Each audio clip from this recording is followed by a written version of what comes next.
UK, and it's time for Lights, Camera, Action with me. I'm just waiting. The reason for the countdown clock is I have to wait for Amazon Live, and we are going live on Amazon Live now. So in 15 seconds approximately, I will be on screen with you and we can start talking about lights, camera, and action.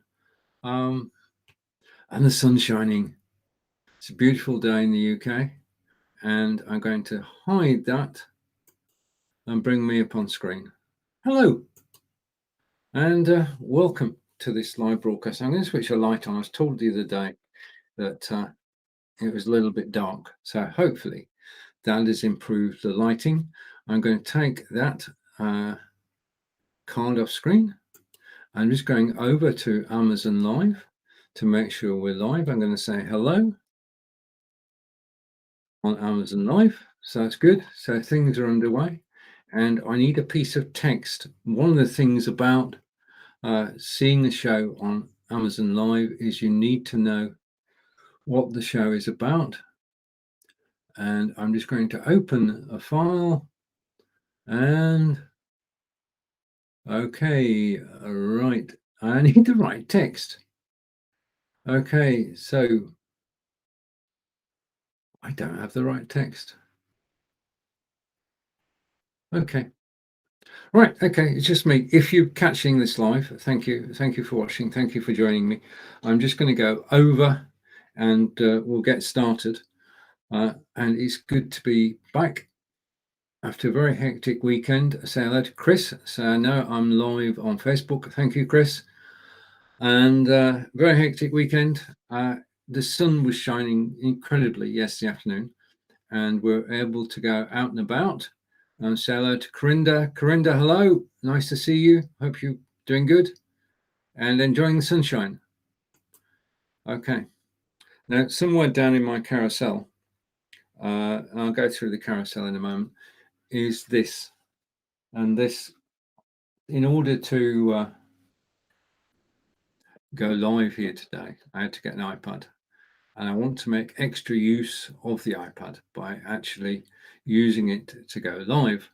So I got an iPad stand which extends to about 5 foot, which means that I can go live from my iPad using Be Live and broadcast out to the world. And as I say, you'll find that down in the carousel. Now, I suppose your first question might be, is who are you? My name's Stephen. I'm just going to put that on screen so you all know who I am. Perhaps not that button, perhaps that button. Okay, Stephen Healy, based in Wiltshire in England, and over to Corinda, who's quite possibly forgot that I'm actually on Amazon Live. We'll see. All right, and Corinda, now, just a point, I just want to take my name off for a moment. Corinda is saying, I'm looking forward to tomorrow's Paralympics. I'll be streaming it. Do be careful, Corinda. The broadcasts that we see will in fact be copyright. So be careful how you actually broadcast it, because you cannot take a live news feed. And yeah, but I'm not just on Facebook today, Corinda. I'm actually on Amazon Live. So people may not know who I am. In fact, majority of people are watching Amazon Live, and I'm grateful to hundreds, if not thousands of people who actually watch my broadcasts on Amazon Live. I'm live Monday through to Thursday, different times each day, just to give you the variety and to speak to different people. If you are watching now, then I'd like to say welcome to the show, and that this is Lights, Camera, Action on Amazon Live. Just a point, well, it's really about what Corinda was talking about. If you are watching and this is the first time you've actually seen the show, then please do say hello. And if you've got any questions at all about any aspect of live broadcasting, then please do ask the question. If I don't know the answer, then I most definitely know somebody who does. And this is a live video clinic. I mean, as it says down here, amazingly, I've hosted and produced over 2,000 live broadcasts since 2016. So I know my onions, I know what I'm talking about, I know the equipment I use, I know the equipment you could use. And I've given, I think today down the carousel below on Amazon Live, we've got 40 different items that you could use. Now I'm going to talk about a few of those. You'll find some soft lights in there. I'm just going to move my soft light round. I'm using one of the soft lights today because it's, my studio's falling to bits. Okay. These things do happen occasionally.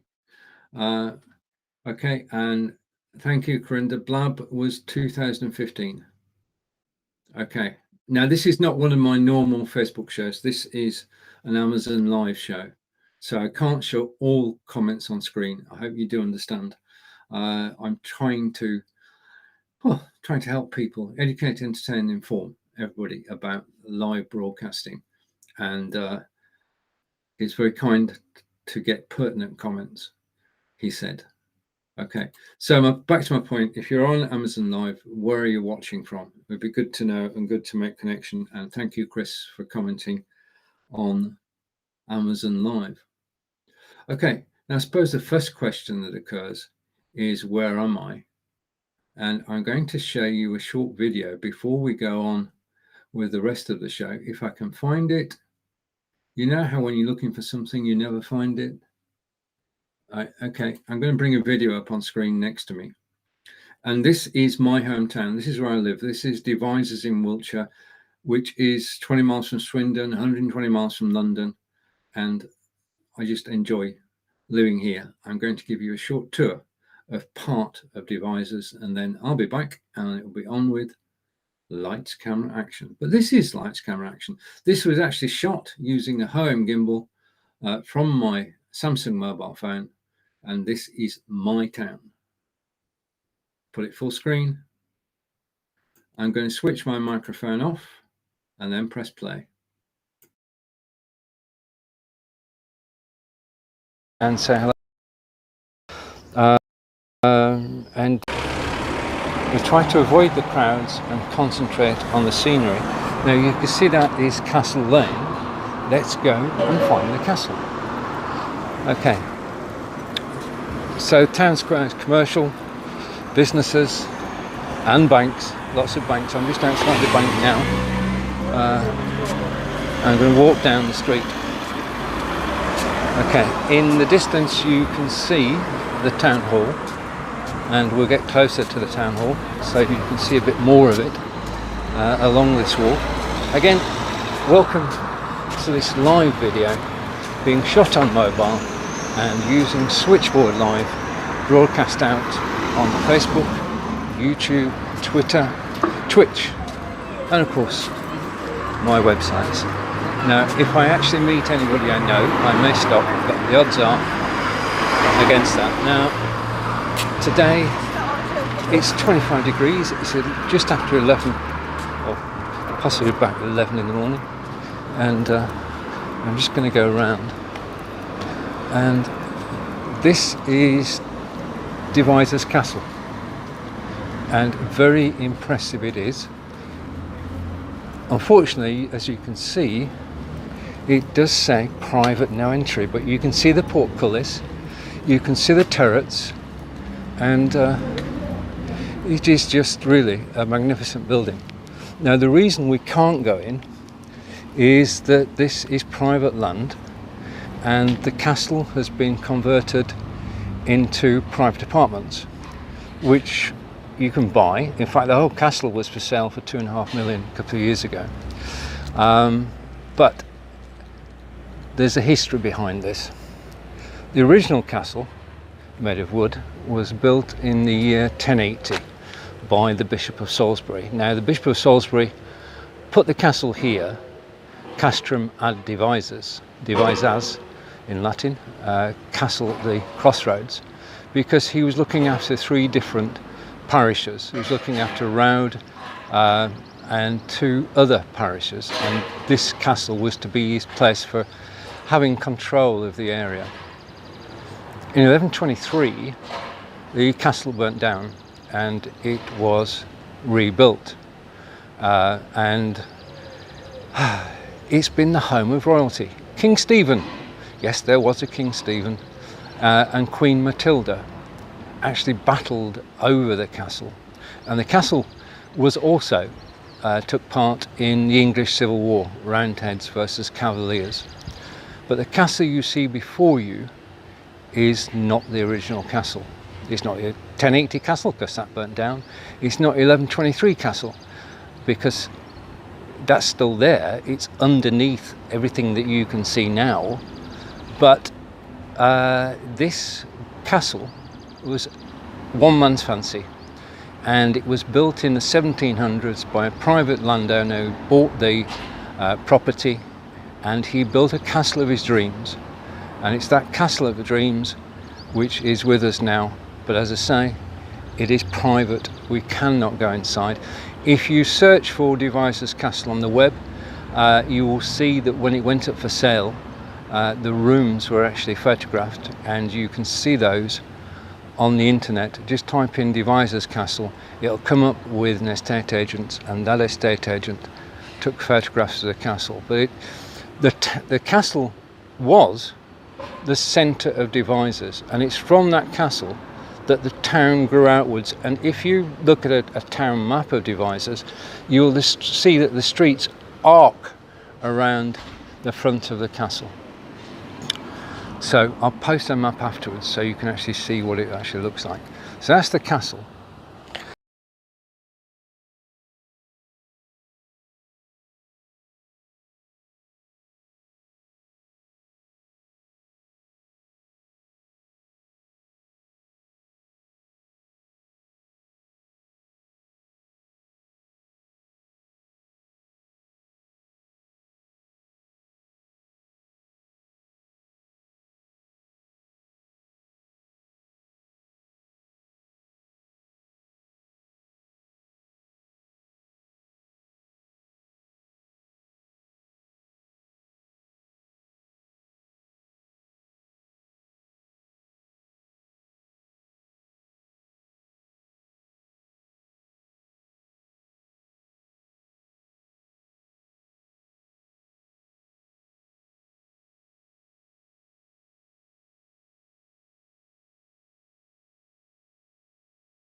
I've done it again. Let me hide that. Okay, thank you very much, Chris. Okay, right. I always find that if I go quiet, I get more viewers. No, it was a mistake. Right, I want to say thank you to Kim for actually commenting on the Amazon Live page and about American culture. I'm more than happy to show American culture on screen. If you want to shoot a video in your local areas, put it up on YouTube, send me a link. I will actually display it during one of my live broadcasts. As I say, I've got 4 broadcasts a week. Today is Lights, Camera, Action, which is all about software and hardware, desktop software and hardware, and mobile hardware as well. So the whole live video thing is covered. I really enjoy going live from my mobile phone. The video you just watched is my hometown of Divisors in Wiltshire, and we do have a castle. It was inhabited by royalty, and today it's just a private property. We can't go around it, but it did serve its purpose because the town has been built around the castle and the roads are arced around the castle. You can look at a town plan, you can see how the town evolved with the castle at the head and then radiating out. Now we're a town of about 23,000 people. Okay, and again, thanks to Chris. I'll get there. I've had quite a day today. Right, so let's go to the carousel because I do want to explain a few things. So gimbal is necessary, and in addition to the gimbal, you also need, and I'm trying to find it, I'm having one of those days. Okay, now a bit about what you're watching today. My computer is a Microsoft Surface Book 2. It's to the left hand side of me. It's 16 gig of RAM, it's a terabyte hard drive, it's got dual graphics cards, it's a workhorse, and it's powering this broadcast today. And everything I throw at it, it just does. And at the moment today, it's $16.99, and then its big brother, Surface Book 3, is $3,000. Now, the computer is where it all starts. You can't do anything unless you've got a PC or a Mac. Now, I'm a PC person, so all my kit has been PC since the early days of computing. I've had PCs. Me and software and computing go back a long way. But I do recommend, I mean, when the Surface Book 2 came out, I got it because of the quality of the build, the stylishness of it, and the fact that it delivers, and it delivers in spades. So if you're looking for a computer, then I can't say you can't do better than a Microsoft Surface Book 2 or 3 or a Dell. Okay, so you've got a choice. Make sure you've got, the more up-to-date machine is, the better the quality of your live broadcasting has to be said. You do need, to live broadcast, you do need at least 8 gig of RAM. Anything lower than 8 gig of RAM just won't cut it. You'll have problems in broadcasting. So if you're looking for a new computer, it's difficult to buy one with less than 8 gig of RAM. I will agree, but do look for 8 gig of RAM. Also look for graphics cards. If you've got inbuilt graphics cards, the better, and 2 of them is actually, for live broadcasting, is ideal. And then the other thing you've got to be thinking about if you're live broadcasting is your internet connection. Now, I go back to dial-up modems, so I've followed the progress of our internet connectivity over the years. And I live, as I said earlier, in Divisors, and we have reasonable internet. I'm doing this today on a 5 megabit upload.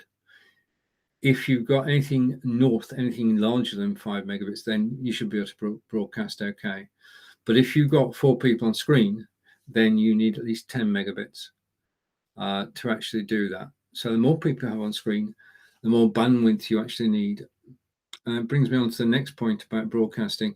I'm broadcasting to Amazon Live today. I'm broadcasting in 720p. That's the stipulation that Amazon say. Amazon say if you want to broadcast on Amazon Live, you need either an iPhone or an iPad. And when you broadcast to us, you've got to broadcast at 720p. Now, 720p is DVD resolution, so it is high quality. But we can go out at 1080p. My camera, my Brio camera, which is in the carousel,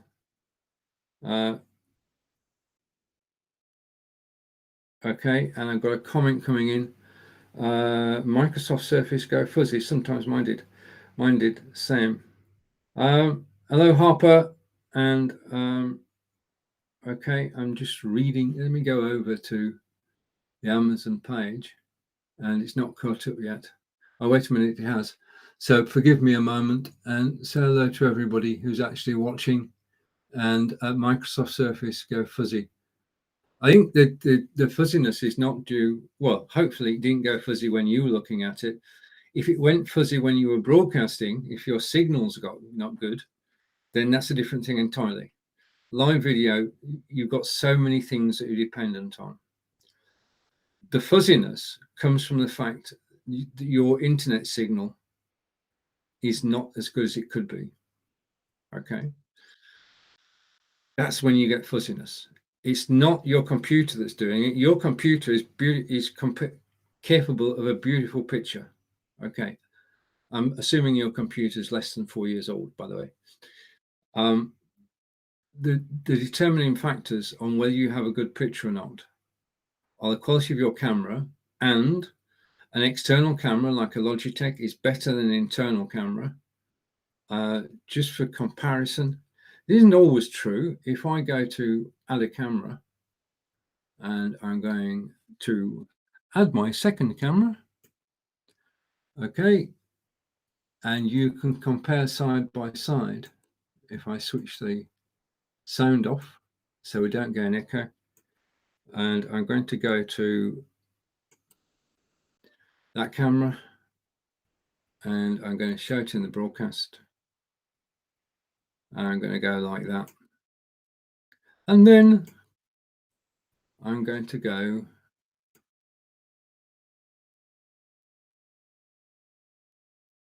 like that, so we get both of them wide angle. Okay, so this is me. You've got two of me now. Hopefully you've only got one microphone. If there is any problem on sound, could you let me know? But I think I'm muted on the second camera. But the quality of your picture is determined by the camera. Okay, to the right of me, well, where you can see the rucksack, that is my Microsoft Surface Book 2 camera. Okay, now it's also going out at 720p, as is my Logitech Brio. And if I look at this camera, you can't have both cameras set up perfectly. I mean, I'm set up to work with the Brio. The Brio is on top, mounted on top of my monitor, and that's basically where I'm used to looking. It seems alien to actually look over there. Okay. In the studio I'm in, which is the Be Live studio, I could have another camera. I could bring my mobile phone in. I could bring my iPad in. I could have up to 4 of me on screen. One of me is okay. 2 of me near. So I'm not going to bring 4 cameras on screen, certainly not with me on. We do keep chickens. I might next week set up a chicken cam so that my mobile phone is actually watching the chickens. So that's a thought. That's the way I could do it. I could actually show the chickens live on camera. Just to go back to point, so your camera, okay, even if it's internal, if camera's less, if the PC or Mac is less than 4 years old, should be okay.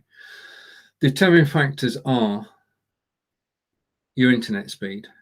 Now, you need to check your internet speed every week. Simple as. It's not the download speed. You could have a download speed of 30, 100 megabytes per second. It's the upload speed. Okay. And the upload speed is, you can't do anything about it. You really can't do anything about it unless what I've done, because in the premises we're in, I'm just going to click to something in the carousel. Hopefully I'll find it. You can see me looking. You've got 2 of me looking, so we should find it quicker. Right, okay. First of all is your internet, and there's a signal that comes into your premises or your house. You've no control over that. You do have control. Let's come back to me, because I'm getting distracted by seeing 2 of me. You do have control of the signal within your house. Now, ideally, your internet should be hardwired. In other words, you should have a cable going from your router to your computer, be it a PC or Mac. Cable is the most dependable way of doing it. But we're not always in a situation where we can actually use cat cabling, okay? Especially in older properties, it just doesn't work. So your alternative, and I can recommend this, heartily recommend this. I'm using this at the moment. I use TP-Link Deco, and you can see it down in the carousel. Now, I'll give you my situation. I'm in an office converted room, and TP Deco is on the left-hand side of me. It's connected to the router, which is 2 rooms away from me. And we've got another router downstairs, and we've got 3 routers, one router and 3 TP Decos, as in the image. They are the most reliable way we found of putting the signal around the house, around the premises. And I know it's a British product, which is why I'm very proud to actually promote it here, but it works. My friend Peter Stewart, he works out of his garage. He broadcasts from his garage. Now, his garage is obviously an extension of his house, which means that his signal normally would be bad. What he said to his partner was, what I'm going to do is I'm going to drill through that hole. I'm going to lay a cat cable into the garage. I know what the answer was. I don't know how it came about. The answer was no. So he couldn't lay a cable from the house into his garage. So he asked me, so well, what are you using? I said, I'm using the TP-Link Deco, and we've no problems with it. We've had it for 18 months and it works seamlessly. You just plug it in and it finds everything and it just simply works. Yeah, you just plug into your router, set them up around the house, switch them on, and they find their home, and everything's linked together. And you can have your internal network, you can have a guest network. It's all controlled from your mobile phone, and it simply works. And that gives you decent Wi-Fi around the house, around the premises. TP-Link is one of the best ones, and more importantly, it's one of the most cost-effective ways to actually get internet around the house. So that's the next thing. The other thing is that this signal that you're seeing now isn't going straight from my computer to Amazon Live. No, it's not. Basically, when you sit down and you go to Amazon Live, or you go to Facebook, your signal, first of all, my signal today is going from my computer to Be Live. Okay. Now, when it goes from my computer to Be Live,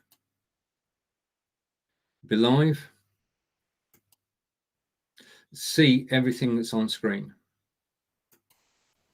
So Be Live are getting 3 separate signals, one from my Surface Book 2, one from the image, and another, okay, from the text I'm putting on screen. So there are 4 sources of information that are going off to the Be Live servers.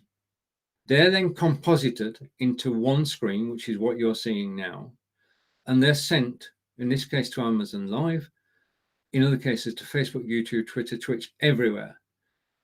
It's not just one signal, and it's not going direct from you to Amazon Live. It's going through your computer signal travels the globe. Yeah.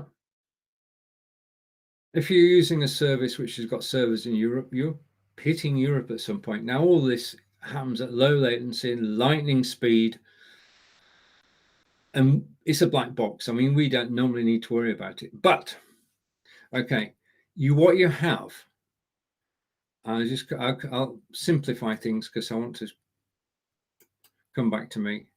What you have, which we take for granted, is that this live broadcast has many moving parts. And occasionally, my image, which looks perfect to me, of course, will go fuzzy. Yeah. And it's nothing I've done. It could be something that my internet has done. It could be something, the signal from me to the Be Live servers. It could be the Be Live servers to Amazon Live. It could be Amazon Live to you when you're watching now. I've had situations where people have been watching me live, and I do 6 shows a week. They've been watching me live and said, your picture's fuzzy. And somebody else says, no, it's not. It's not just you. It's everybody's internet is involved in this. And if you're watching on a super ninja fast connection, then you should be seeing me loud and clear. If you're watching me on a slow connection, then it might not be as crystal clear as it is. But we are reliant on what's essentially a free service, which connects us globally. I mean, I marvel at the fact that I'm currently in Divisor in England, which is close to Salisbury, 120 miles from London. And I can do this. I can sit in my studio, I can go live, and you can see it around the globe. Just absolutely magical. Okay, so the internet is a problem, and it's not totally under control. Things will go fuzzy occasionally. It's not your computer that's doing it. It's the internet. Yeah. And it's not down to the PC model, but whether you've got a Mac or a Windows. If you've got a good internet connection and decent camera, external camera, then you're going to get a good live video. Internet is important. Do speedtest.net. Check out your speed. The download speed, most of us have got more than enough download speed. We can watch Netflix, we can watch Amazon Prime. We've got a good download speed. It's the upload speed that is the thing. And the upload speed, as I said, around about 5 megabits is what you actually need, at least, if you're hosting a show. I mean, if I was a guest on somebody's show, I can get away with less. As I'm hosting the show, I need 5 megabits, and I've just got it. Fingers crossed. Okay. That's the first thing, is the internet. And the second thing is, if you're broadcasting from home, then you're not the only person in the house. You've got great internet coming in, you've got your TP-Link deco set up and the signals going from place to place. But you're not alone in your house. And somebody is actually watching Netflix. Somebody else is watching Amazon Prime. One of the kids is playing a game. And they're sharing your internet connection. Yeah, you've only got one internet signal coming into the house. So if you've got several people all using the internet at the same time, well, you cannot hope to get a fantastic top class broadcast if everybody else is using the internet at the same time.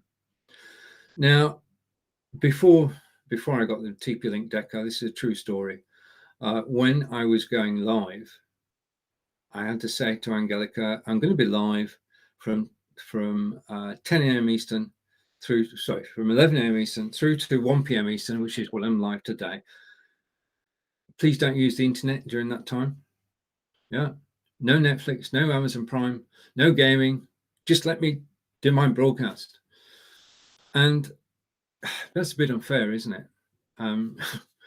It didn't cause any friction, but it could have, because when Angelica does her online training, she teaches German and she uses Whereby to teach German. She uses Zoom to teach German. She uses everything to teach German.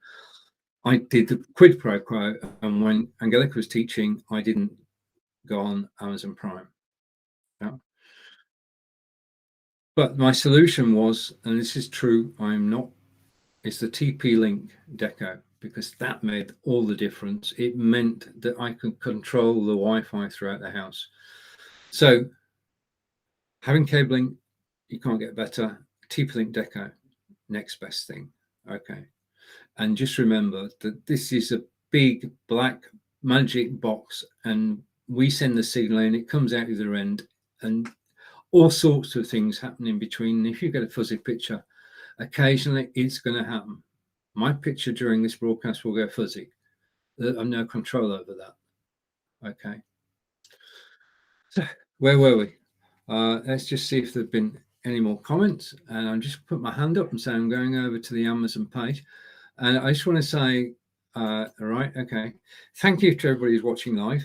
If you want to say hello, please do. If you want to follow, please do. If you press the follow, then you get notified when I go live. You get maximum four notifications a week, and you can join me and you can type in the comments and we can get to know each other. And to me, that's what it's all about. I've met hundreds of people around the globe through online networking, and Amazon Live is now part of my networking. As I say, I'm live here 4 times a week.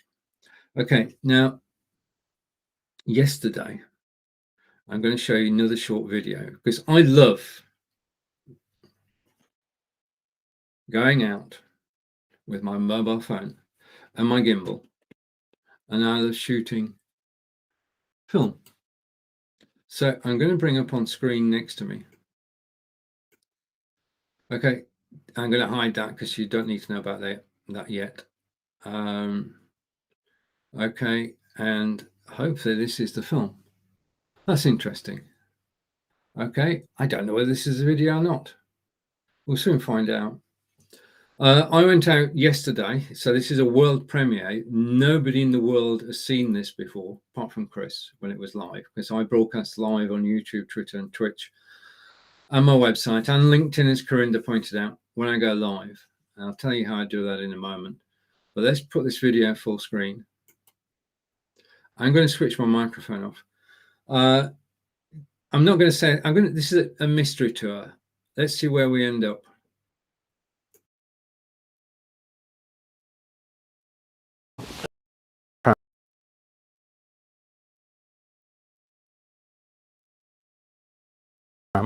We shall. I'll try to photograph the site. So this area is used by the Laycock Allotment Association. Right, let's come round, and this is where the gardeners. Well, I said Laycock already. You know where I am. When I've been live on Amazon Live on Tuesdays, I've been doing English country houses and castles, and every time I have shown you the National Trust website with Laycock Abbey. Well, today we're there. This is Laycock Abbey. We're just going to the gardens first, and then we're going to take a tour of the exterior of the Abbey. I've just been told that the upper rooms, I'm not sure whether I can photograph or not, actually close in 2 minutes. We're not going to make it. So here are the gardens at Laycock Abbey. And again, go out in the garden, look at the beautifully tended borders against the wall. I've not been down here before. Let's go down here because I can show you something. Okay, in the 1700s, the Abbey, which we will see in a minute, became the home of Mr. Fox Talbot. And Mr. Fox Talbot was a scientist, and dedicated to him within that building there is a museum of photography with cameras from the 1700s onwards, and it is well worth a visit. As I say, we're at Laycock Abbey, which is approximately 3 miles from Melksham and very close to the M4 if you ever get round this way. So let's go out of this particular garden. This is where everything is organised from, and it's a beautiful summer's day. Just to let you know, it's the 22nd of August, and Angelica is out in Avery Village. She's going to the National Trust shop. We've just enjoyed a wonderful lunch at the National Trust restaurant, and it's given me the energy to actually come out here. Now I'm going to keep the camera on the left hand side because there are people coming towards me, and I'm going to head off over the grass. So these are the gardens that actually surround the Abbey, and as you can see from the height of the trees, they've been here quite some time. And there's a signpost here. Let's read the signpost so we know where we are. Abbey grounds to the left, Abbey entrance straight on, and toilets to the left. We're going to go over here though, on our way to the Abbey entrance, and come down to this beautiful column. I don't know whether it will actually have a note of what it is. Let's see, shall we? We can do anything. As we're out and about at Avebury and just looking around the gardens, and the beauty of the gardens is there are paths that you can go on, but unless they say otherwise you can actually go off the beaten track. But let's go back to the path. It's surrounded by farmland, and as you'll see shortly, if you've been, as I say, been following me on Amazon Live, you're about to see something very familiar.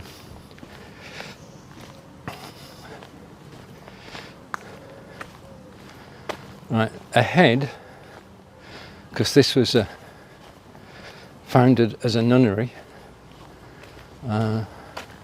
we have the stable yards. And I'm just trying to avoid people, but get a shot of the stable yard so you've got an idea of how it used to be.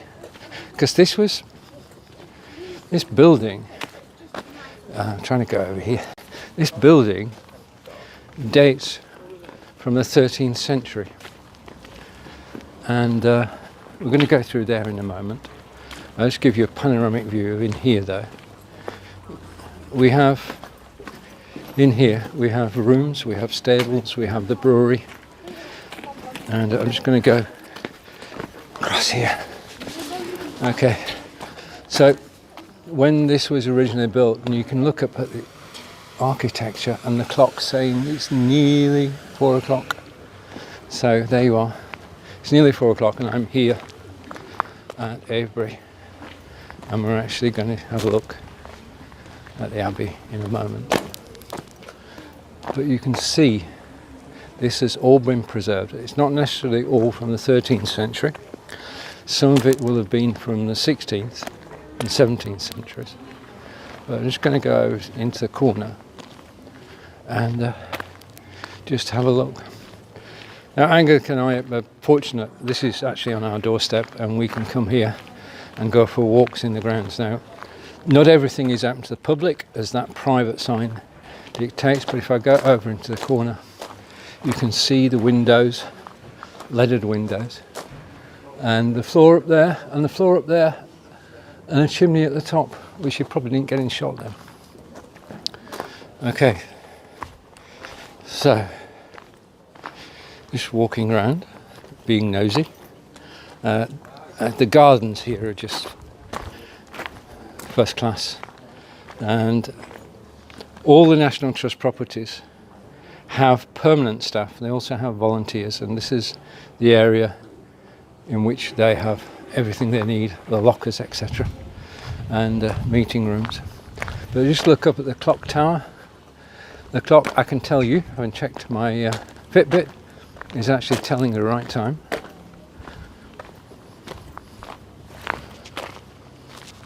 Okay, so let's head out.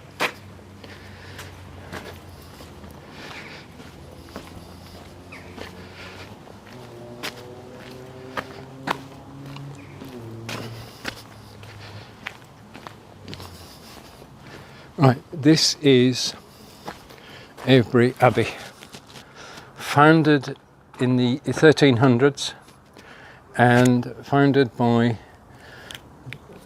Ela, who is Bishop or Bishopess of Salisbury. Everything revolves in our area around Salisbury. When we went to the castle in Divisor, the castle was actually built by the Bishop of Salisbury. So the church played a great part in life. This was a nunnery and was opened, it took its first novates in 1332. So we're talking a long time ago, hundreds of years. And if we look up, just a magnificent building. And for 100 and, I can't go in the entrance because they're actually closing, but I don't mind about that. But if we look back, there's the clock, and then just pan round. The whole structure was started in the 1300s, nearly 700 years ago. And we can see over the doorway hieroglyphics, or embellishments, let's call them that. Okay, now I do want to show you something which is peculiar, I think, to England. There is a wall which is enclosing the properties, and before the wall is a ditch. And this, if you've ever heard, well, you may not have heard of it, this is a ha-ha. And I don't know the derivation of the name, but we've got one, I showed you one in Divisor's Park, and basically it's a ditch with a mound behind it and a wall. And so that's part one of the video, which I actually did. I went out with Angelica yesterday. Well, we didn't think we were going to go out, if truth be told. because yesterday morning in Divisors was not, well, it was cloudy. It was cloudy, dark and cloudy and threatening rain. And then it turned out to be a beautiful day, like you can see in the video now. Now, what I do is as I said, I go out with my Samsung phone, my Hoem gimbal, and a microphone. Just shoot these videos. This video in its entirety will be in the broadcast on Wednesday. I've just given you part of it now, but I will play the rest of it at some point during this broadcast. But you too can go out and about and you can shoot. Now, something weird happened over the weekend. I just want to talk about it because I'm coming to you now. Well, no, let's wind back. Okay. Let's put that back on screen again. And we can't see anything. Okay, this is Lights, Camera, Action with Steve. When I do go live from my mobile phone, I'm going live on several Facebook pages, on YouTube, on Twitter, on Twitch, on my website, or from my mobile phone using an application called Astra Streaming, another application called Switchboard Live. And that means that when I go live on my phone from anywhere in the world, I can send it to Switchboard Live. They then send it out to everywhere. And I'll give you an overview of Switchboard Live in a moment. Okay, so coming back to me again, Switchboard Live was on AppSumo. Now, AppSumo is a place where you can get lifetime deals. Let's just bring the title up on the screen there. I can talk about it for a moment. There are two ways of buying software to use on your computer. One is by subscription. Okay. Now, with a subscription, you pay, like for BeLive, for example, which is, I'll show you where I'm broadcasting from because I'm not on OBS. I'm actually broadcasting from BeLive. And you can see now, got it right first time. You can see the logo top right. Okay, that's the BeLive logo. If you see that anywhere, then just check it out, be.live. It's what I'm using today to broadcast to Amazon Live. I'm also broadcasting to Facebook and YouTube and LinkedIn. So if you're watching on LinkedIn, hello. And I'm so glad I've got LinkedIn Live. It took me 2 years to actually get the ability to broadcast on LinkedIn Live. But let's back on topic. Sorry, I got carried away again. Lifetime deals. BeLive is a subscription. Okay, so you pay so much a month and you can use the software. If you stop paying, you can lose use to it, lose the right to use it, get switched off until you pay for your next month or year. So subscription model is the one that many software houses have switched to because it gives them regular income. They are earning every month, and every month they provide you with a good service means you're going to renew the following month. So you're in control. If they give you bad service, you just stop using the software. Simple as, you're in control. With a lifetime deal, you're actually taking a risk. Okay, and the risk is that the software won't work. And it happens occasionally. When you buy a lifetime deal, what you're doing is you're being an early supporter of some software. Every software house that we know of needs to have funds. Now, the funds can come from people who back them, the financial institutions, or they can come from users, and the user base funds the development of the tool. So when you buy a lifetime deal, you look at the roadmap, you look at the list of things they're going to do, you look at the things they've got now, and you say, right, okay, I'll buy in, I'll support them, and I look forward to those things being delivered.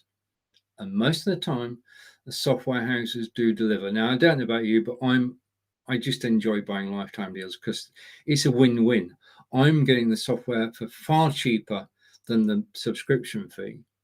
And in addition to that, I'm supporting them and I'm getting a good look at the early development of the software. And because I'm an early user, an early adopter, I get some say in how the software develops.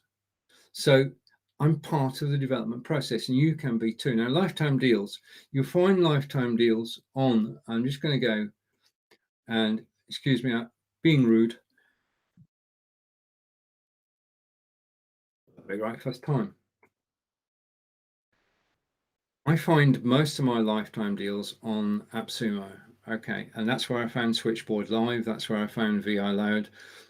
And we get to know about, I'm in so many different groups on Facebook where lifetime deals are discussed. I could spend my time just trying out new software, but I don't, obviously. I enjoy going live, so I go live. AppSumo is the best place to find lifetime deals, and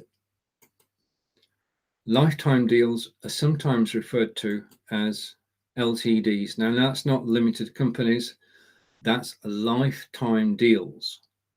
So let's get the terminology right. Okay. So something weird happened over the weekend. My co-host Nick, and I've just done a broadcast with him prior to arriving here. Nick Wood lives in Farnborough in the UK, and he likes lifetime deals too. And he bought a lifetime deal this weekend. You know what? I bought the same lifetime deal. We've been looking, both of us have been looking for, because with the exception of Amazon Live, if you go live on Facebook, YouTube, Twitter, or Twitch, you have to promote your own show, which means that you need a show card, which is blank at the moment. Now it's there. I'm going to switch back again. Just give me a second. I just want to make the point here that normally what happens is when you're promoting your business, you put together a card. Now, this one was created on Canva. Okay. If Canva had a lifetime deal, I would leap in with both feet, no problem, but they don't need it. So creating the card and then promoting this broadcast is easier because I now use a piece of software. Oh, not that one. Just a minute. Okay. Called Viral Dashboard. And Viral Dashboard allows me to put that card that you see next to me into the dashboard as a post. I can then add text, which I did earlier. Yeah, so I wrote all about what I'm doing on the show today, or think I'm doing. And then using Viral Dashboard, I put that image in, I put my text in, and the next question it asks, where do you want to send it to? I was able to send this single post out to 6 Facebook pages, 3 Facebook groups, my LinkedIn account, my LinkedIn group, my YouTube, well, not YouTube, but in Twitter. So Viral Dashboard takes posts and you can just picture, text, where do you want it to go, send. That's it. Okay. But that's not the power of it. I was looking for something specific. I now do 4 shows a week on Amazon Live. And I want to be able to, on a Sunday evening, I want to go to Viral Dashboard. I want to set up everything for my 4 shows. And I want to send out 2 posts for each show. One the day before, yeah, and one 10 minutes before. I can do that with Viral Dashboard. And I've got to say, I'm totally impressed by it. It simply works. Okay, so don't go and look now, obviously, but do check out Viral Dashboard. I can heartily attest that this software actually, I mean, if you're a Hootsuite user, let's take that off screen. If you are a Hootsuite user, then there has been what can best be described as a price hike. They've lifted the price beyond all recognition in a land grab. They need income. And it's just, I mean, I do run a business, but I run it personally sort of thing. So it's sell trader situation. If somebody says to me, this software used to cost $15, it now costs $80 a month, then I do think twice. With a lifetime deal, and this is where lifetime deals come into their own, with the viral dashboard. I checked it out. I checked the reviews out. I watched the YouTube video and said, yes, that's going to do what I want it to do. It's a lifetime deal. I pay a one-off $67. So it means that now that I've found something that works, I can just ignore everything else because I found something that works for me. Yeah. And once you've done that, then you recommend it to other people. And if there are any affiliates watching, then they do have an affiliate scheme as well. Right. Okay. Back to a separate point. I just wish my only wish, because I'm a software guy, I design software systems using SQL Server and Delphi, if you know Delphi. And I just wish we could actually put software on Amazon as well. The only software you'll find down in the carousel is Camtasia. Camtasia is quite probably the best. I just need to get rid of that. I can find it quickly because it's got a beautiful picture attached to it. Okay. So you see down in the carousel now, Camtasia is my go-to. I've been a Camtasia user for the last 5 years. I use it to edit all my videos. You can splice videos together. You can put different soundtracks on. You can do a voiceover. It's the best video editor, bar none. Okay. It's not free, but it does everything it's supposed to. And they've got training. They've got YouTube videos. They've got a training program. You can become approved by Camtasia. Could be the start of a career. Okay, I've got that many possible careers. It's not true. Camtasia editor does sounds interesting though, to be able to take people's videos and bring them to life, to polish them up, to put captions on, to put text on, to splice videos together to make a new video. Be a good career move, couldn't it? Possibly. Okay. Right, I just want to run through, because thank you for joining me live today. I do enjoy being live. Hopefully it comes through in the broadcast itself, but occasionally I'm going to have to look down at my iPad. Now, in order to do the broadcast today, I had a choice. I could either buy a new iPhone, and I would love, let's go with the full story. I would love to have, and it is on my wish list. That's to be said, it's on my wish list. As I get there, is a new Apple iPhone. And I've got to say the reason for this is very simple. I've been Windows and Android since 2005. Okay, I'm a Windows and Android guy. But I got this iPad, just to show that it's live. I got this iPad so I could go live on Amazon Live. I was an influencer, got that bit done, but then I had to have an iPhone or an iPad. And speaking to my friend Marco Novo, he said, well, I bought a refurbished iPhone, and I've got a refurbished iPhone down the carousel next to the original new iPhone, brand new iPhone. But he said, I've been using this for Amazon Live, and there's only one problem. An iPhone, the screen is too small to actually control the show. Well, that decided it for me. I decided that I was going to control my Amazon Live broadcasts from an iPad, and I bought the iPad. And I've not used, the last Apple kit I had was an iPod, and we're talking first generation iPod. Okay, I had an iPod and iPhone back in the noughties, which is a while ago, and I'm PC, Windows guy, Android. But now I love my iPad. It's just an amazing piece of kit. It is lightning fast. It's intuitive. It's easy to use. And it just so happens, he said, that I do happen to have. Hopefully, I'm scrolling through quickly. Okay. I've got this iPad down in the carousel. Do take a look at it and look at the alternatives as well. There are plenty of different iPads. We're in the situation now, you don't have to have the latest model. I'm going to be honest here. And there are a lot of refurbished iPhones and iPads. If you click on the iPad link now, you can go and look at them.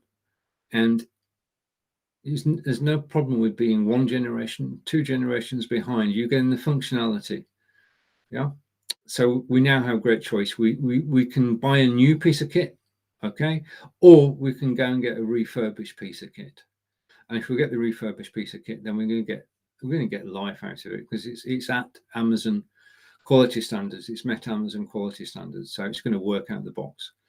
And I am now firmly becoming an eye person. And in terms of being an eye person, what I'm looking at, and I'll get there in a second, believe me, I will. What I'm looking, sorry, all right, okay. I don't want cameras yet. I'm going to go into cameras in a minute. Okay, I'm not going to find it, am I?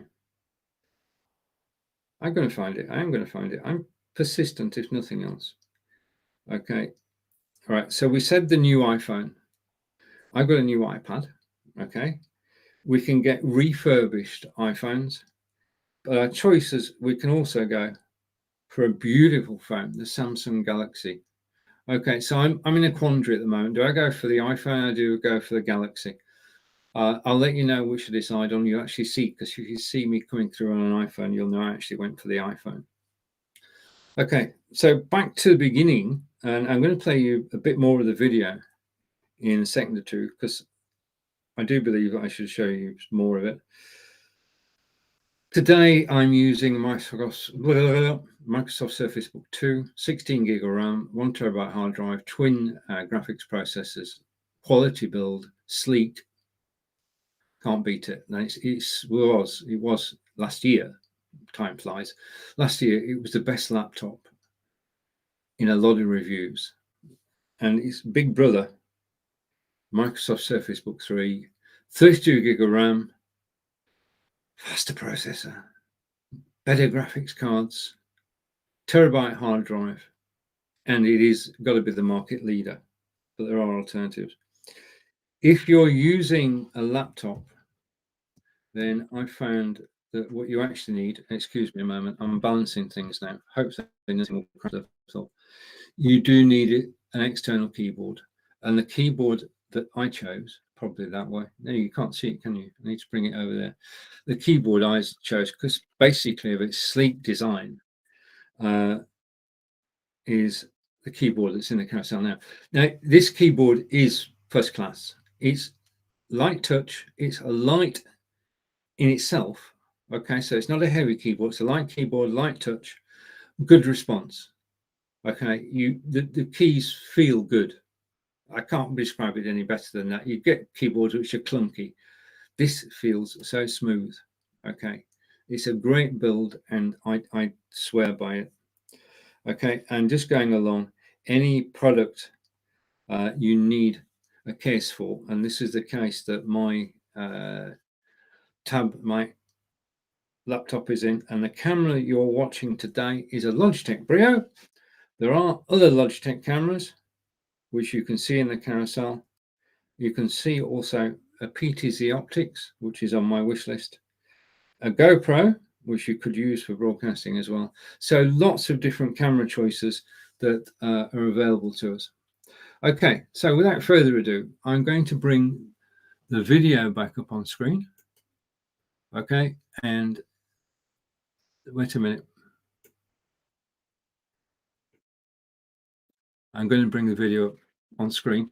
Okay, now we're going to continue our journey, and this is Lake Okabe. Right, Lake Okabe in Wiltshire, in England, was first a nunnery in the 13th century. Then at the Reformation, it was taken by Henry VIII. He gave it to an earl.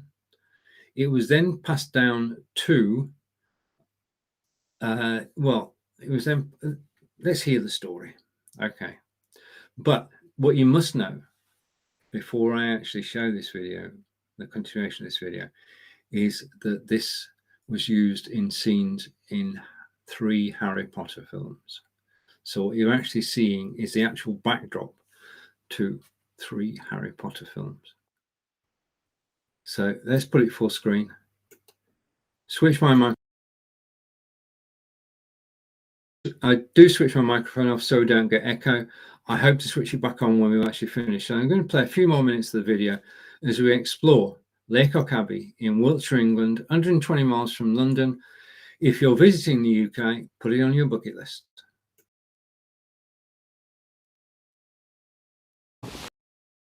Well, you may not have heard of it. This is a Ha-Ha. And I don't know the derivation of the name, but we've got one. I showed you one in Divisor's Park, and basically it's a ditch with a mound behind it and a wall, and all that was done when the Abbey was created. Okay, so let's go over here and get another shot of the Abbey, and it is a hot day today. Okay, and there's the main entrance. Well, presumably that was the main entrance of the Abbey. So if we just scan along. Okay, now I'm live on Facebook, YouTube, Twitter and my websites. Obviously I'm the one who's actually carrying the camera at the moment. So if I cannot see your comments at the moment, I'm going through here. Okay, and I've got a trail that goes around the back. And this is a venerable old tree, isn't it? Just look at, I mean, the actual branches. Wow. It's incredible what you find. And as I said, this is surrounded by farmland. Now, there's nothing grazing at the moment. But if we go over here, and out of this secret, okay, we can come and get another view of the Abbey itself. Now, the ground floor of the Abbey, I'll just come around a bit. Okay, the ground floor of the Abbey was built in 1332. Then there was the Henry VIII came to the throne in England, and churches, and especially nunneries and abbeys, were dissolved. There could be no more, and the nuns who'd lived here and been taught here had to move, and they moved to nearby nunneries, and this was then closed down. Now, it then fell into disrepair, but Henry VIII gave this to a baron, and the baron maintained the castle until the mid-1700s. Sorry, not the castle, the Abbey. Maintained this until the mid-1700s. So Henry VIII gave it to an earl. The earl and his family looked after it. Then it went up for sale, and it was sold as a private building, and it was sold to Mr. Fox Talbot. And Mr. Fox Talbot in the 1700s actually built the second floor as we see it now. So we actually have two structures there. The lower structure, which was built in 1332. And as you can see, this is, especially on a sunny day, a favourite place for people to visit. Let's go over to the entrance and see what we can see. I know there's a verboten sign there, so we can't actually go in that way, but I'm hoping to go around.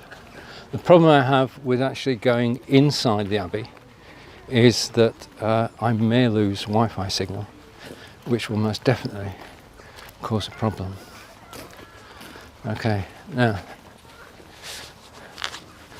these grounds here are owned by the Abbey, and as you can see, they're meadow and sheep. Seem to see sheep every time we go out doing these videos. If you're wondering where I am, I'm at Avebury in Wiltshire, and this is the Abbey at Avebury, and I've come to this corner so I can turn around and I can show you the Abbey in all its glory. So I'm going to pan from the meadow over there and the Ha-Ha, which you'll remember. You've seen a Ha-Ha now, and come round and go to the top. Now, when the Abbey is open to visitors, you can actually go in the rooms. The curtains are closed to protect everything that's inside, but you can actually do a tour of the rooms, and on Sunday you can do that tour until 4 o'clock, as I just found out. But the beautiful countryside around here, and there's a river running through it as well. So let's switch hands and just walk over here, and I'm going to see what's going to happen. But carrying on with the history, Henry Fox Talbot actually, he took the world's first ever photograph. Now the French may dispute that, but Henry Fox Talbot took the first ever photograph in the 1700s. He was a scientist and he was a pioneer of photography. And if it hadn't been for his work, and the work of the French obviously, I would not be doing this today. And the museum, which is part of this estate, you can actually visit on your visit to Laycock. So not only are you getting the opportunity to see around a nunnery, but you're also getting the opportunity to see photographic history with cameras, incredibly, from the 1700s onwards. And this is one place you do want to visit. I've given you so many places for your bucket list. Now I'm going to try and go in here. I don't know what's going to happen. I'm putting my mask on. I'm going to give them a head start. And I don't know what's going to happen to the signal. So this may be a quick visit. In fact, do we go in here? Well, after they've moved the pram, we shall have a quick look, because I should be able to get through that archway and show you the cloisters here. Because once we've gone through this bit, I'll just let them turn left. Okay, let's go for it. So this is the entrance to the Abbey, and I'm going to turn right here.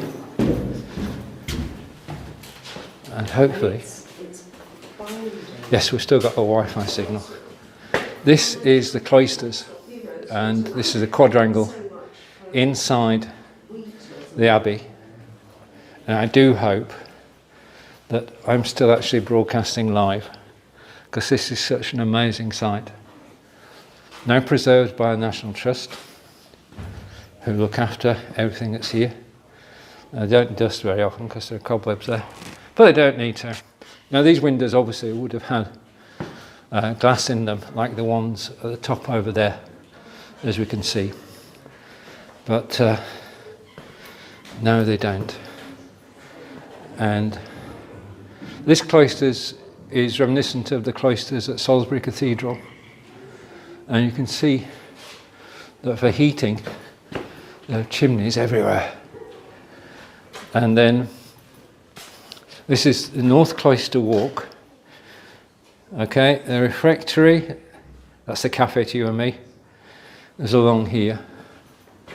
Okay, and this is the door through which we could go to actually visit. That's the seat for the custodian. But you can see, you've got an impression now of the cloisters here at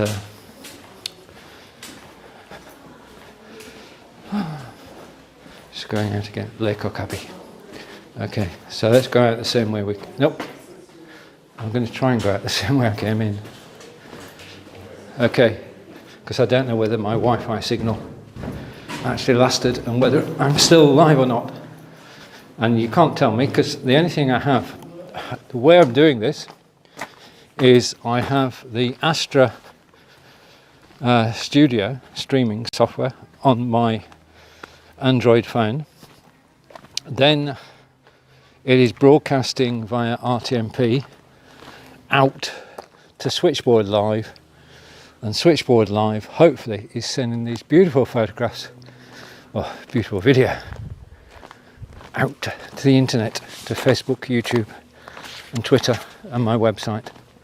So wherever you're watching this live, do say hello, because if you don't, then I won't know that you've actually watched. So you've got two choices. You can either like the video or you can comment. And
Thank you, Chris.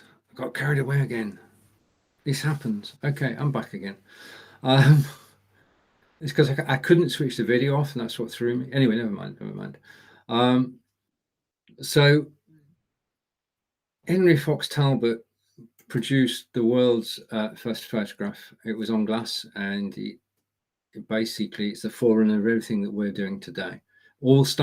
Photography started at Lake Okabe, which is where we've just been visiting. And it's such an amazing place. You should actually put it on your bucket list if you're coming to the UK. Stonehenge, Salisbury, Avebury, and Lake Okabe. Okay, so that's 4 days of your travels, or 2 days if you do half day each. And that'll give you an insight into the history of England. And basically, not only will you learn a lot, you'll enjoy yourself as well.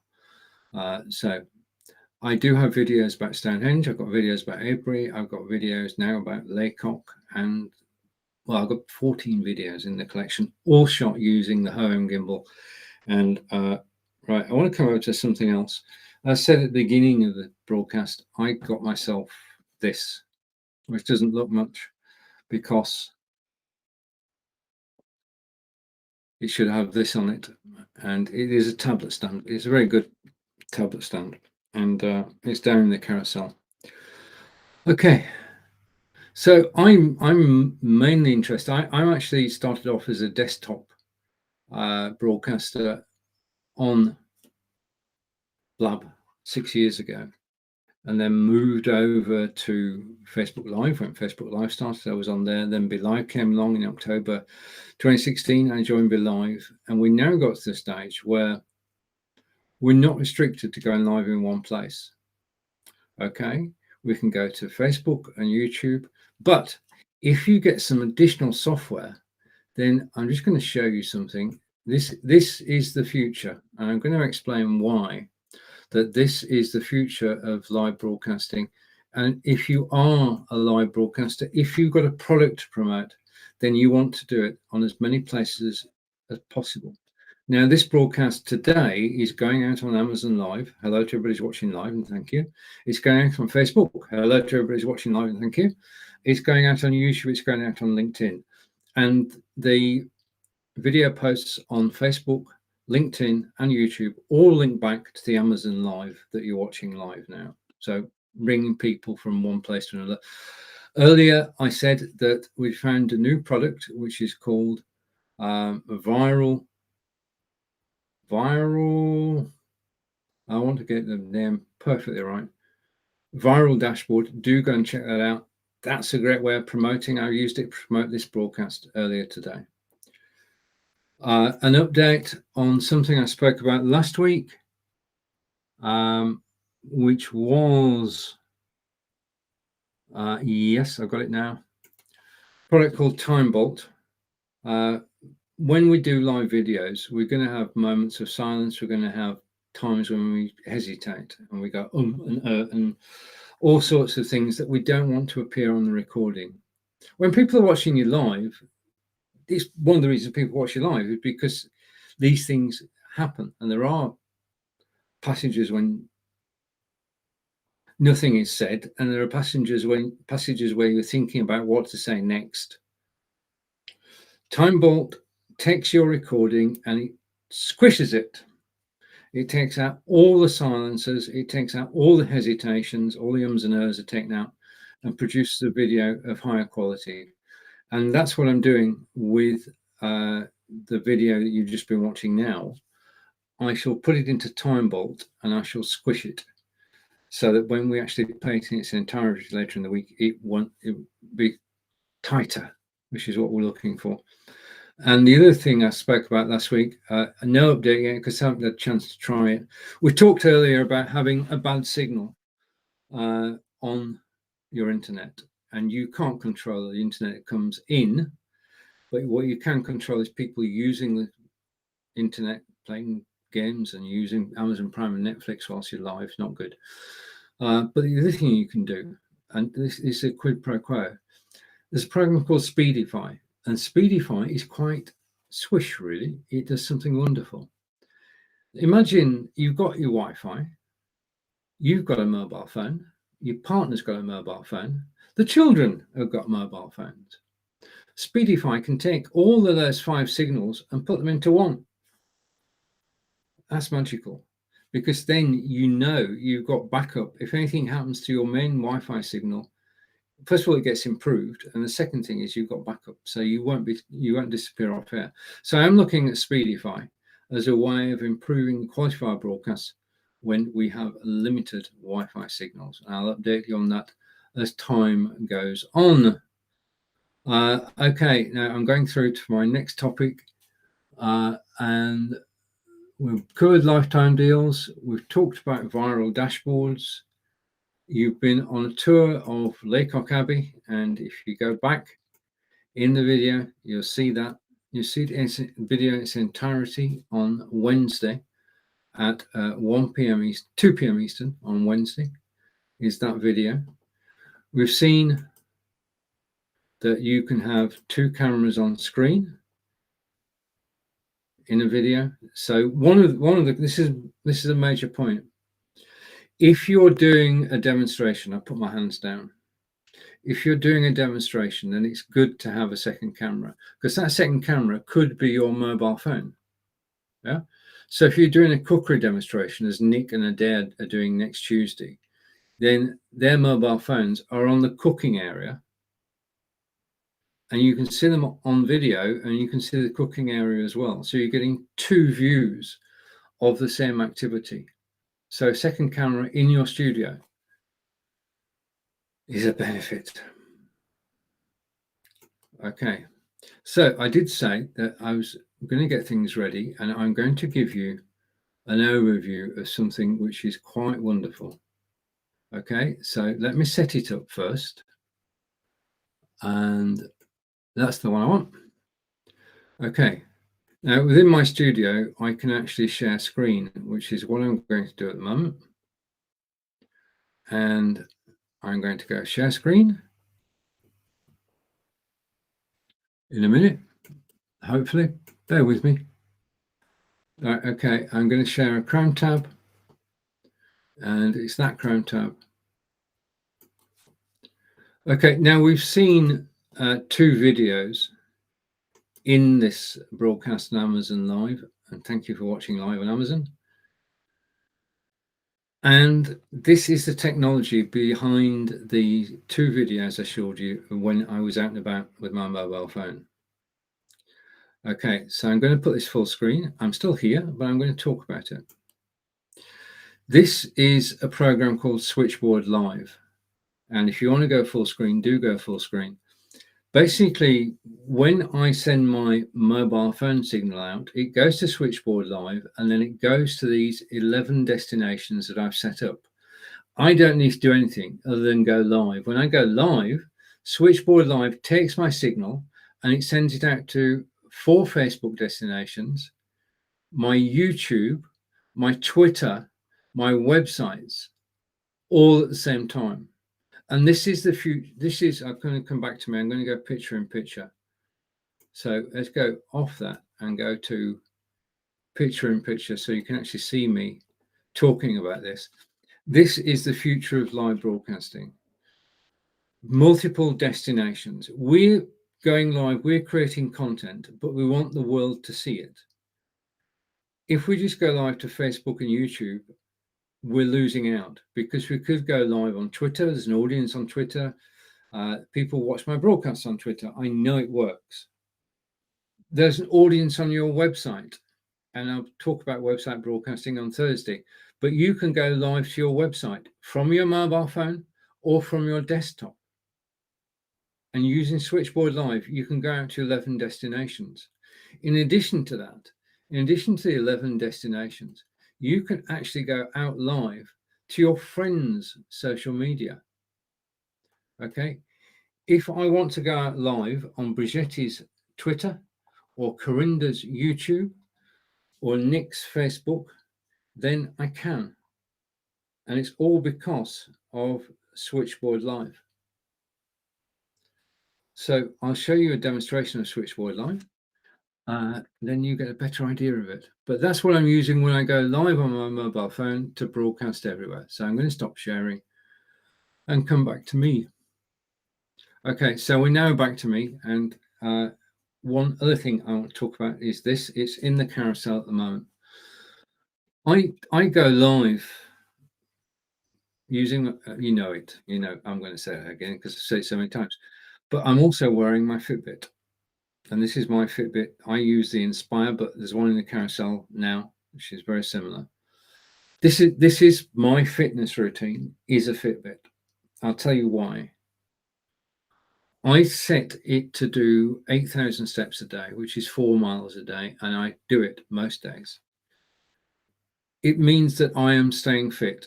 Doing the mobile video is a bonus because I do more than 8,000 steps. I get over 10,000 steps when I do a mobile video.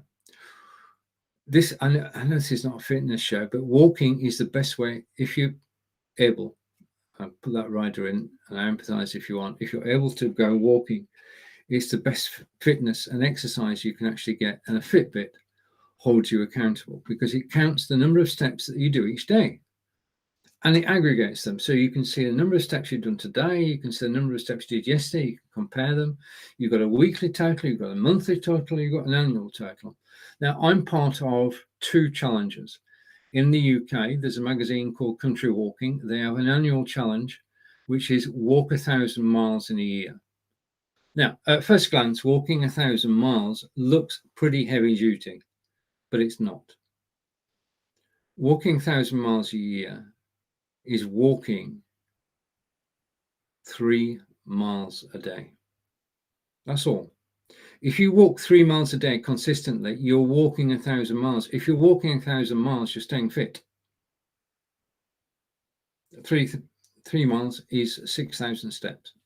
So if I'm doing 8,000, then I'm doing more than I will get to 1,000 this year. And at the end of it, I'll get a medal and I get a shirt, and I've earned it because I've walked 1,000-mile boots on during the course of the year. The phrase boots on is a difficult one. If you're just walking around the house during the day, then you'll do about 1.25 miles, 2,500 steps. You can do that without doing anything special. Just getting up to make a cup of tea or a cup of coffee or get a glass of water, just going for lunch, going for dinner, going down into the garden. All these steps add up and you're doing about 2,500 a day. And that's good, but it's not as good as it could be. You want to get to about 8,000 steps a day. Now, we've talked about the fact that it aggregates the steps for you. So there's software which is on your mobile phone, be it iOS or Android, and that tells you how well you're doing. In addition to that, there are challenges. Okay, now I'm doing the 1,000-mile challenge, which I just said. I'm also doing a 1,000K challenge. Now, logic dictates if I do one, I've got the other, and that's true.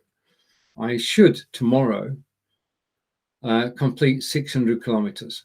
Yeah, so I've done 600 kilometers. I've got 400 left, and I've got 4 months.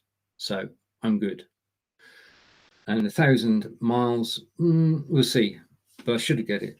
Angelica gets 1,000 miles in September. She walks more than I do. But the thing is about the Fitbit app, which is part of the Fitbit thing, is that you can issue challenges to people, to your friends. People connect with each other on Fitbit as they do on other social media. You get a group of friends who get to know each other, who cheer each other on, and every weekend or during the week you have a challenge, and it's all part of the Fitbit package. That I can take challenges during the week, I can take challenges at weekend. I know I'm not going to win, but I'm going to try, and it just pushes you, gives you that extra push to actually keeping fit. Okay, so off my fitness hobby horse, Fitbit, quite probably one of the best ways to actually keep track of your fitness that there's ever been. When I showed you these 2 videos earlier, hopefully you noticed that the sound was clear despite the background noise. I use a lapel microphone, which is down in the carousel now. It's essential. Yeah, if you use the microphone that's on your iPhone or iPad or Android, you're not going to get the same quality as you do if you've got an external microphone. One end plugs into your mobile phone, the other end fastens on. The professional grade one is one of the best. It makes a whole lot of difference, because if you've got traffic in the background or traffic in the foreground, then people can hear the traffic and can't hear you. If you're doing travelogue videos, you've got to be able to talk over the top of surrounding noises. And the Pearl microphone, that one in the carousel is $40, and that makes you're making a giant leap. You've got a fantastic mobile phone. You've got your gimbal so that the photography is steady. You just need a lapel microphone. Those are the only three things you need. Now, you don't have to go live on Facebook, YouTube, Twitter, and Twitch. You don't have to do that. You can just walk around town or wherever you're visiting, and you can shoot and record it on your phone. Yeah. Now, I've sometimes done that.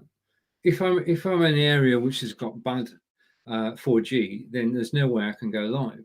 So I just record it to my iPhone, or my Android phone, and then afterwards I just upload it to Google Drive, and then from Google Drive it goes to YouTube. So you don't even need to go live to take videos. I just love it though. There's a certain buzz about going live. Right, okay, now you've noticed this is the final segment of this broadcast today. You'll have noticed, you'll have noticed that I've got a green screen behind me. Yeah. And it is a green screen, and it doesn't do anything unless I have green screen software. And that's the wrong icon. Where's my... Oh, don't you just love it? Where am I? Okay. Right, I've got the wrong camera. Just excuse me a moment. I'm going to stay here. You'll still be able to hear me, but you won't be able to see me for a moment. So I'm going to carry on talking, and hopefully the joy of live video is you need to set up everything perfectly before you go live. If I switch cameras now, you'd lose me. And if I go black screen, Amazon will lose me, and that will not be good. So I'll show you the green screen later. I just need an alternative topic for now. And I'm going to scroll through. I actually have an agenda for this, incredibly. So that was going to be the green screen section of the show. Okay. You'll find a portable green screen down in the carousel. It is essential if you're going to use green screens on your broadcasts. Microphone-wise, I'm using the AstraZeneca, and you've got AstraZeneca is down in the carousel, and you've got a few Blue Yetis as well. I will touch on Thursday broadcasting equipment. I'll do the A through Z of broadcasting equipment on Thursday, and also we'll catch up with TimeBolt and Speedify and my journey and Nick's journey on the new software, which we got on a lifetime deal, which is called Viral Dashboard. Just go and check it out. And lifetime deals versus subscription deals. If you get the right deal, then you win, because you don't have to pay anything anymore, and you get lifetime use of the software. So if you haven't been before, then do take a look at AppSumo. Whatever you're into, there is software for you on AppSumo, lifetime deals with reviews, and you can buy new software for one fee. Now, sometimes they stack it, and you get something for the base deal, then you get further and further, and it's tiered. But I bought 3 lifetime deals this year. I don't regret any of them. They mean that I don't have to pay subscription fees ever again. Okay, so as we're coming up to this point, what I'm going to do is I'm going to bring back the video, and I'm going to put it full screen. okay, because I can. And we're going to continue our tour. And let's just switch my microphone off.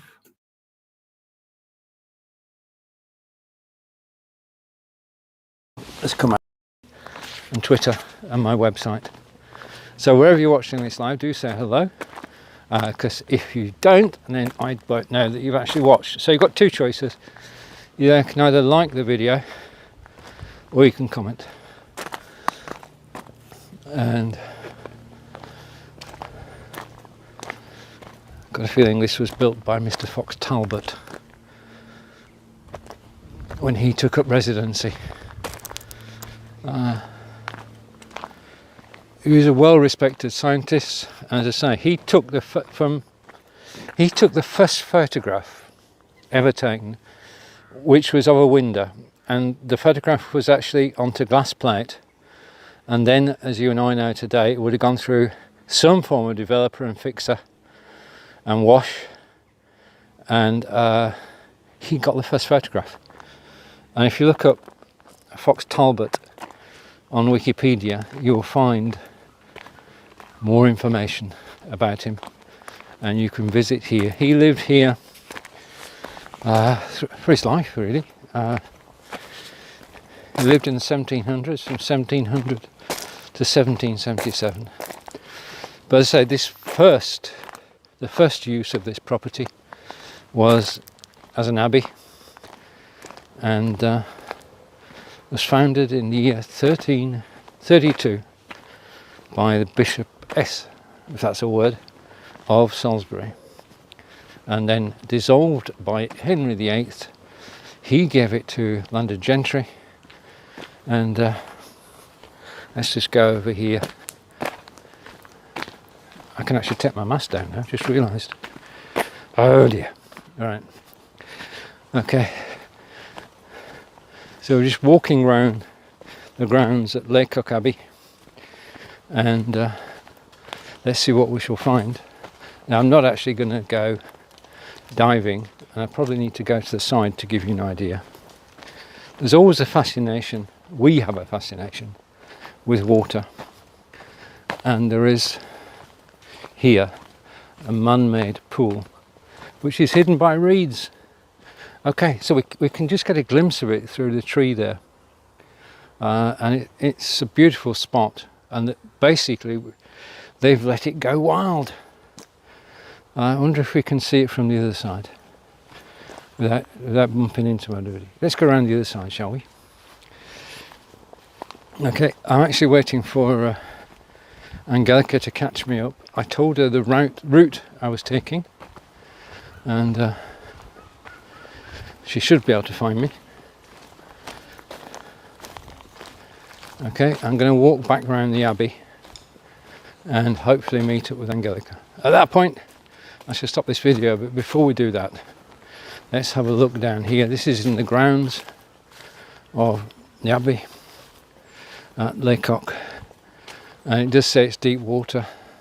Now, there are literally hundreds of lilies in that pond, man-made pond, and then you've got the countryside beyond. Okay, now not disturb those people, because this is a great place to actually come for some solitude. Despite the fact that we came and went into the car park, which is £4.50 a day, if you want to know, the car park was absolutely full. But we're actually on our home. We're the only ones here. There's nobody following us around. So we'll go back the other way and get a second look at the beautiful countryside and the property. This property was donated to the National Trust by a descendant of Henry Fox Talbot, and she donated it to the National Trust to look after. That means that the National Trust don't pay anything for the property and take over the maintenance and upkeep of the property, and then open it to us, the general public. And you've got two choices. You can either buy a ticket when you come in, and that's a relatively painless exercise, or you can become an annual member. And as I keep saying, if you're visiting here from the States, you can pay for your annual membership by just visiting 2 or 3 National Trust properties. It's more than worth it. And Gopher and I are members of the National Trust. We visit all the properties in our area, and when we travel throughout England, we can visit different properties. So we've actually been inside the Cloisters, which was there. I think everybody's gone home now. Unless they know something I don't. Okay. And as I said, this is Overy Abbey. It's close to the M4. It's close to Melksham. So it's easy to drive to. It's actually on a bus route as well. So you can take public transport. It's nowhere near a station. But you can take public transport and actually get here. So I'm going to put the camera on one side and just take you along this entrance to the Abbey. And we might, well, that's the way out obviously. Okay, so that makes sense. But just look at the construction of the windows and the doors, and right up at the top. Just an excellent. But the thing about this is, it is set in woodland, and there are many country walks around here. Let's see if we can just get to the doorway. Okay, I'm not sure if you're still watching this. I don't know. It's a fact. I don't know until I actually get back whether the whole of my broadcast has actually gone out live to Facebook and YouTube and Twitter. And there's no way you can tell me, because I can't actually see those, because the only thing I can see is the viewfinder on my camera, which is on my Android mobile phone. So, coming here, 3 things to do. First of all, go to the National Trust restaurant to get something to eat. It's the best place in town. It's not expensive and the food is good.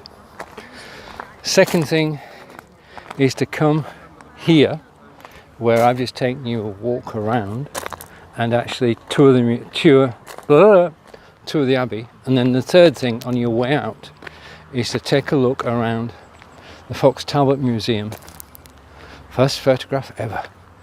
And they always have a display on the upper floor of the museum by photographers from around the world, where they actually celebrate photography as to what it's become now. And we take this for granted. But 230 years ago, 250 years ago in actual fact, the first photograph in the world was taken within these walls. Just mind-blowing, isn't it? Okay, now if I walk towards the clock again, I should be able to see how long I've been broadcasting for. I always lose track of time when I'm doing this. It's great fun. If you're watching this on Amazon Live, thank you for joining me on Amazon Live on a Wednesday. This is when I actually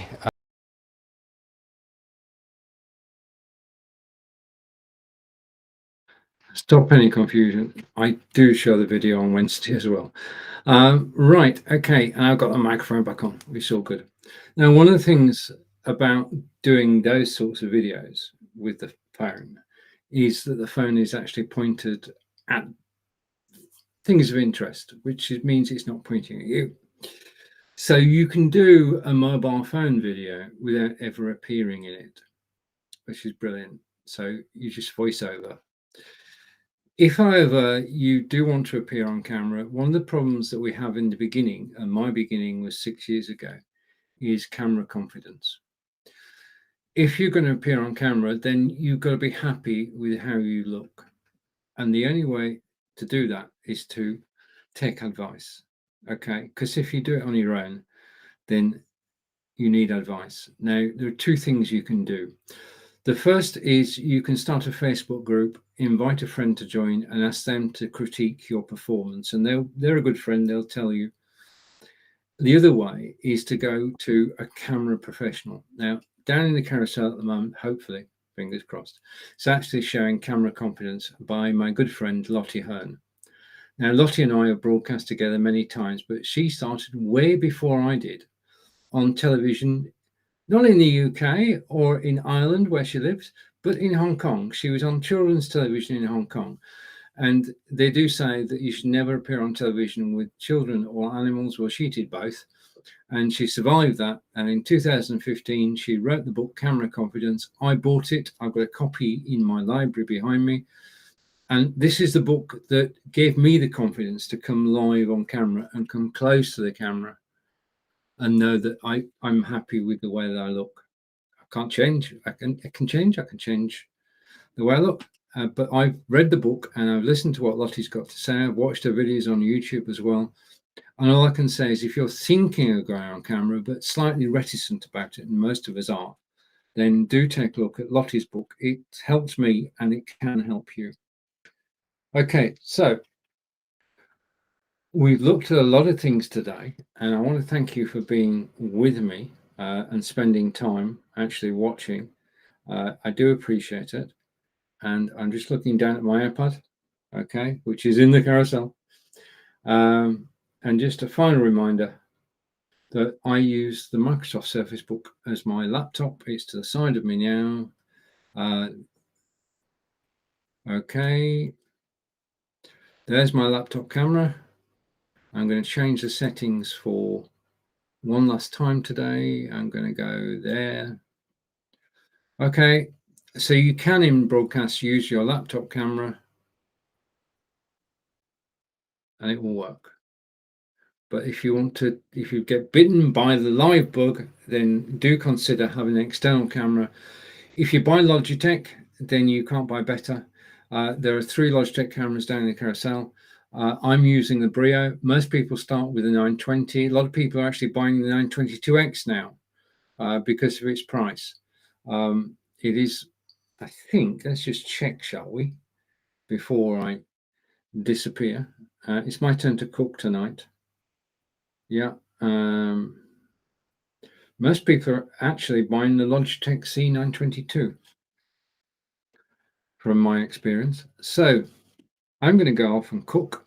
And in case you're interested, it's roast chicken, roast potatoes, leeks, carrots, and cauliflower. Okay, so it is my turn to chef. And that means I've got to go and prepare and get things ready. So that's been my Monday broadcast on Amazon Live. You've been wonderful. Thank you for watching. And I've got a comment from Chris. That's earlier. We're okay now. We do have sound.